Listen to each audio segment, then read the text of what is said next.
जय हिंद साथियों, मैं अजय राठौर जय हिंद हिंदी क्लास में आप सभी का स्वागत करता हूं।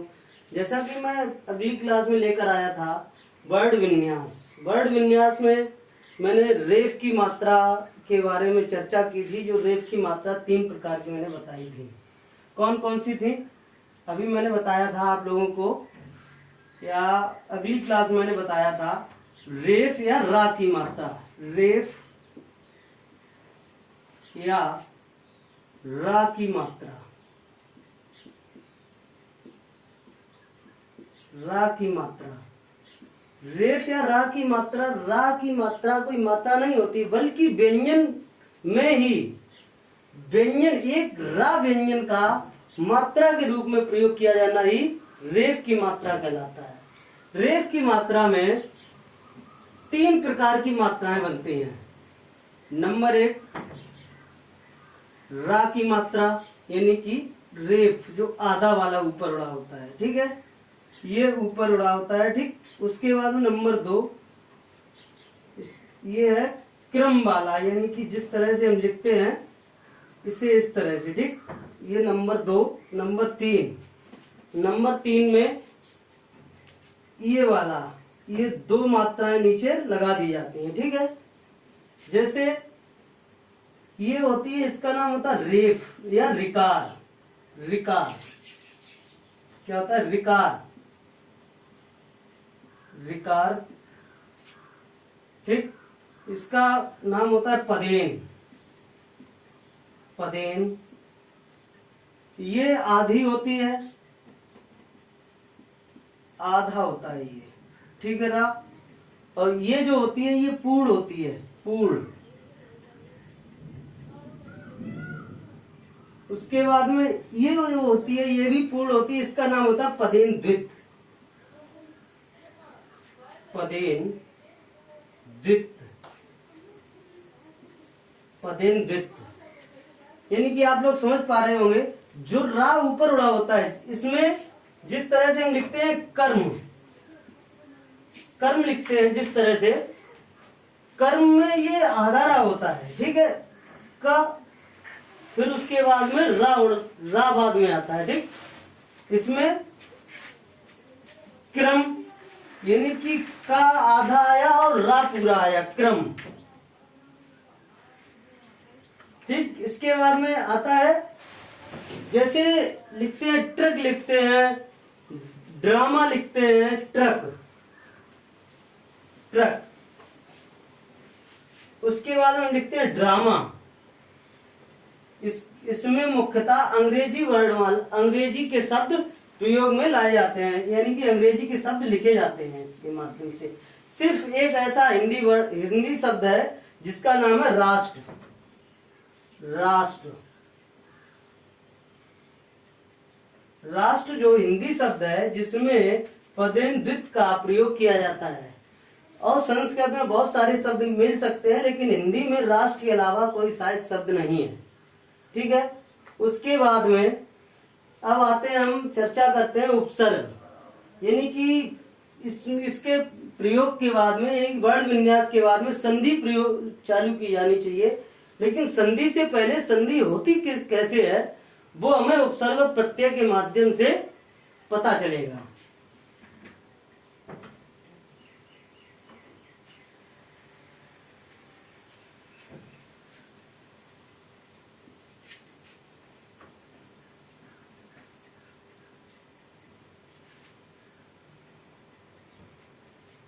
क्या है? टॉपिक एक नया ले रहे हैं, उपसर्ग। उपसर्ग, उपसर्ग वैसे तो देखा जाए इजी है, लेकिन अगर इसे डिटेल से पढ़ा जाए काफी टफ है। इसे इजी बनाया जा सकता है। उप माने पहले, पहले। सर्ग माने होता है निर्माण या भाग। जैसे कहते हैं हम लोग प्रथम सर्ग, द्वितीय सर्ग। सर्ग का मतलब भाग भी कह सकते हैं, सर्ग का मतलब निर्माण भी कह सकते हैं। सर्ग निर्माण या भाग। यानी कि पहले का किसी भी शब्द में पहले का जो भाग होता है, पहले तो कुछ अक्षर लगे होते हैं, उन्हें उपसर्ग कहते हैं, यानी कि शब्दांश। इसका अर्थ, इसकी परिभाषा होती है, यानी कि इन्हें कह सकते हैं ये उपसर्ग शब्दांश होते हैं, ये अविकारी होते हैं। कैसे होते हैं? उपसर्ग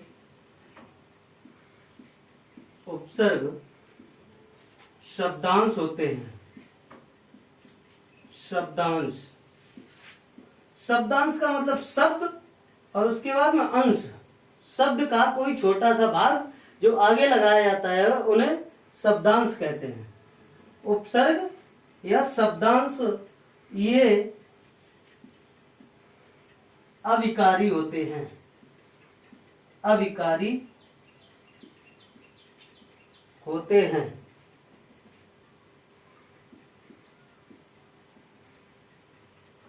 ये अविकारी होते हैं।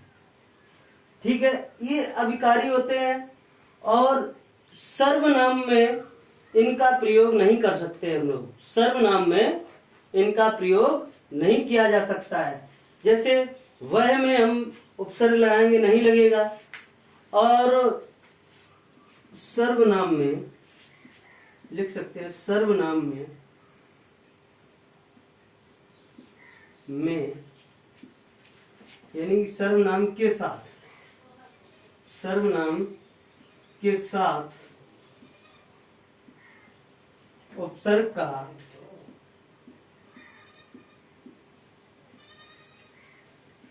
प्रयोग नहीं कर सकते हैं। नहीं होता है, नहीं होता है। क्या है? सर्वनाम के साथ उपसर्ग का प्रयोग नहीं होता है। ये हमेशा, इसकी मुख्य परिभाषा ये हमेशा क्या है? शब्दांश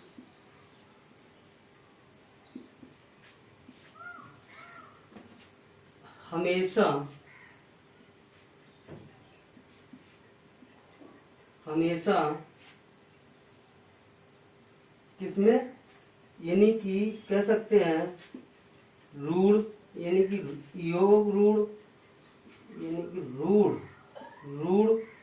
फिर उसके बाद में योग रूढ़, योग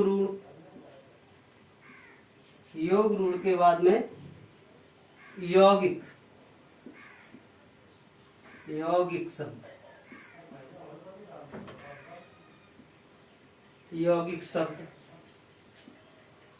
यौगिक क्रिया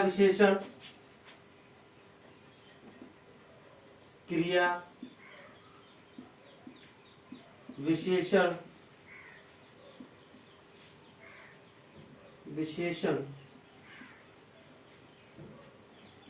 विशेषण, उसके बाद में संज्ञा,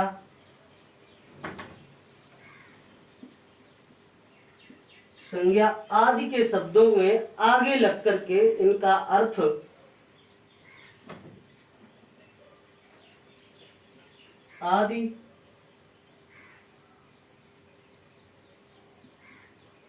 आदि के साथ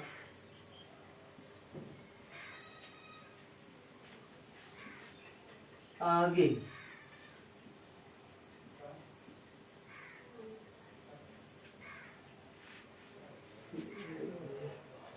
लगते हैं।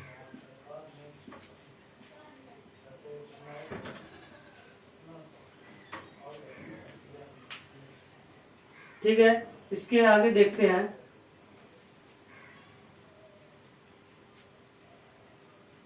आदि के साथ आगे लगते हैं, यानी कि शब्दांश हमेशा रूढ़, यौगिक यानी कि योग रूढ़ और यौगिक क्रिया विशेषण संज्ञा के साथ आगे लगते हैं, बल्कि सर्वनाम के साथ आगे ये नहीं लगते हैं।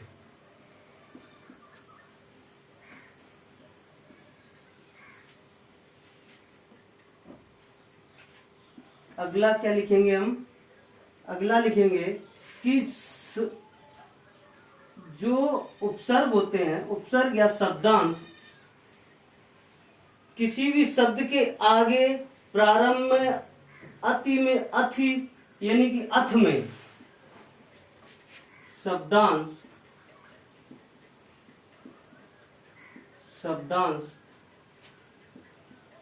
किसी शब्द के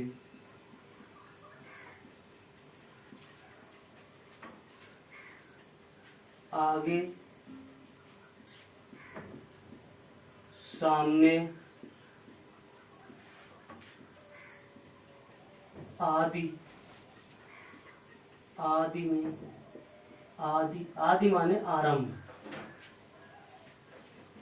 आगे सामने आदि प्रारंभ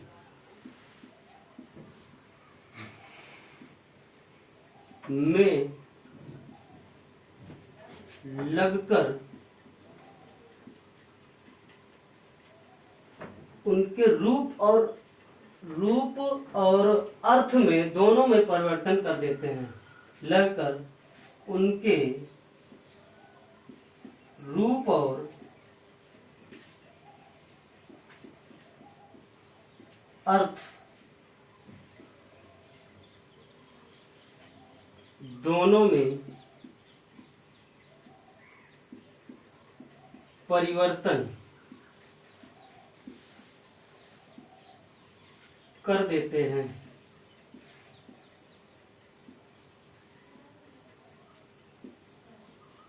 यानी कि शब्दांश किसी शब्द के आगे सामने आदि आरंभ यानी कि अथ माने पहले, ठीक है, लगकर उनके रूप और अर्थ में दोनों में परिवर्तन कर देते हैं। रूप और अर्थ यानी कि रूप भी बदल जाता है, जिस तरह से अभी हम बता रहे हैं।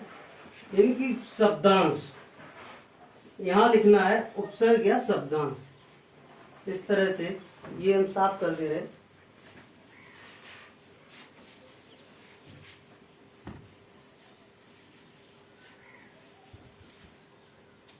क्या है? ये है शब्द, ये है उपसर्ग। किस तरह से एक ही शब्द के किस तरह से अर्थ और रूप दोनों बदले जाते हैं। जैसे हमने लिखा हार, ठीक, यहां पे लिख दिया प्रति, ठीक। अगर इसे जोड़ेंगे तो क्या है? प्रतिहार, यानी कि प्रहार किया किसी ने, ठीक। और जैसे हमने लिख दिया वी, और यहां पे लिख दिया हार, यहां क्या हो गया? बिहार माने प्रहार, ठीक है, अब सही है। यहां लिखेंगे प्रहार माने होता है आक्रमण या फिर मारना, ठीक, प्रहार करना, मारना, ठीक। बिहार माने यहां क्या हो जाएगा? बिहार, बिहार, बिहार माने भ्रमण, बिहार माने भ्रमण। जैसे यहां पे लिख दिया आ, यहां लिख दिया हार, सब एक ही है, लेकिन उपसर्ग लगाने के माध्यम से उनका अर्थ और रूप दोनों बदले जा रहे हैं, ठीक है। यानी कि आहार, आहार माने भोजन,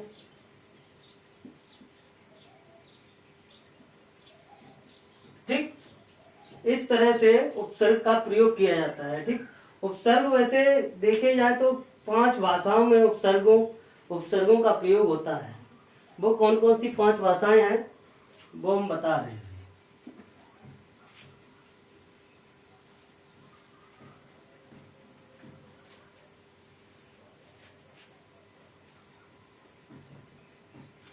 जैसे देखा होगा कि संस्कृत में या संस्कृत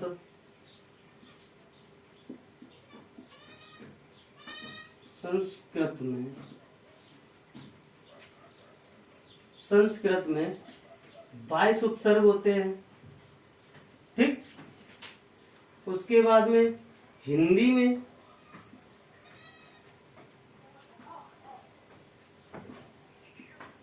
13 उपसर्ग होते हैं, उर्दू में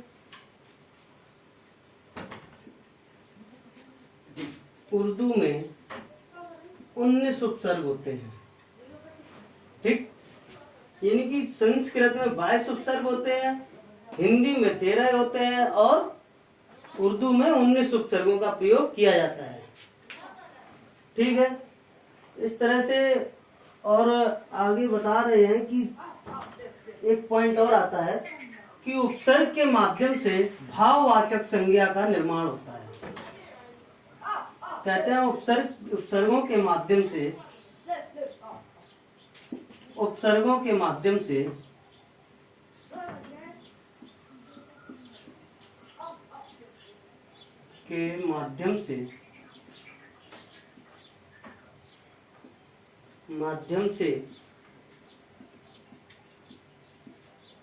भाववाचक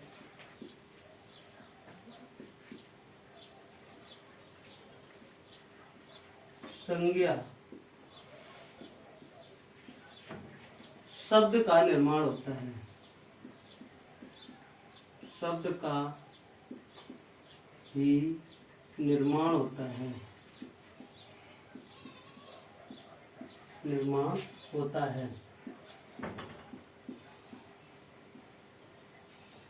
जैसे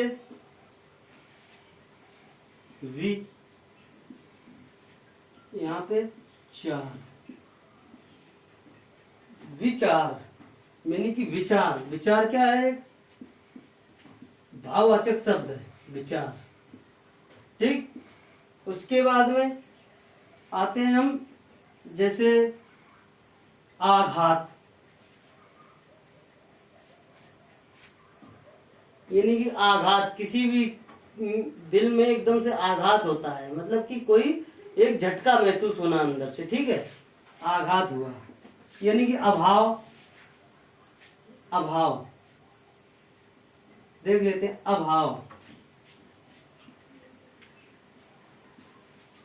अभाव का मतलब होता है, ये भी भाववाचक है, जिसका कोई भाव ना हो, अभाव।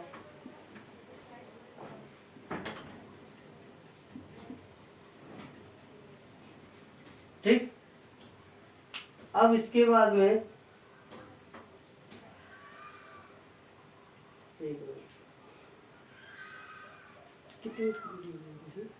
17 मिनट 55 सेकंड। चलिए मैं अगली क्लास में लेकर आता हूँ, इसी हिसाब से देखते हैं कि अगली क्लास के बारे में बताऊंगा। ठीक है, धन्यवाद। सभी लोग लाइक करें, सब्सक्राइब करें और शेयर करें ज्यादा से ज्यादा। जय हिंद, जय भारत।